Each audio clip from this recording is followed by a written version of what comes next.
There. Well, before we move on from this topic, Spenser, I got to hear your rundown of Sonic, since we are a socialist podcast after all. Yeah. No. Okay. This is something I've thought about for a while, and there's this great video on YouTube by H-Bomber which kind of gets at this about how Sonic is a being who's more or less one of the few surviving members of his race, and he's waging a revolutionary struggle against Dr. Robotnik or Dr. Eggman, who's literally trying to take all of the life forms on the islands that Sonic inhabits, whether it's South Island, Angel Island, later, whatever the case. But he's trying to take all the life forms, all the animals, and extract their labor power from them by literally installing them into his robotic devices. And as each game progresses, it goes from a more natural, free-flowing environment to something more mechanical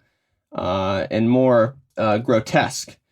And for me, as a young kid, thinking about this now, it's interesting to me how a game where you play a character who's essentially liberating other animals, and of course this is analysis from me, it's analysis from H-Bomber but it's so vastly different from what video games are most proliferated in mass society now in terms of its relation to the war machine. But anyway, at the end of the day, I think Sonic represents a very compelling example of how even something that's created by some mass corporate entity, you could grapple with what it actually means and derive your own understanding of it in a way that, obviously it's not going to translate to anything too substantial in terms of political action, but there's at least something there that you can interpret and have fun with. Whereas I think a lot of the mass-produced games, particularly first-person shooters,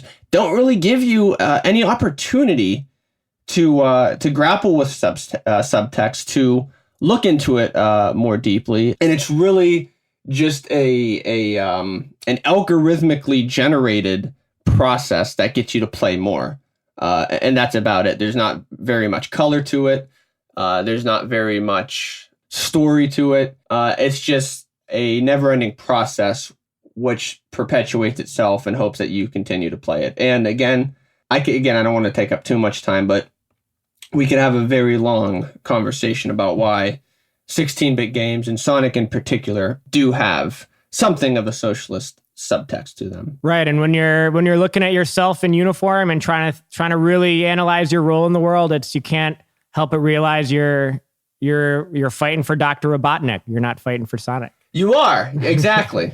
Precisely the point. Or again, I mean, the obvious one is that if you're playing Nazi zombies in Call of Duty or whatever, it's like, well, buddy, you look at your daily life, it's pretty zombified, and when you look at the politics of the military you're serving, there's a lot of fascistic elements there. So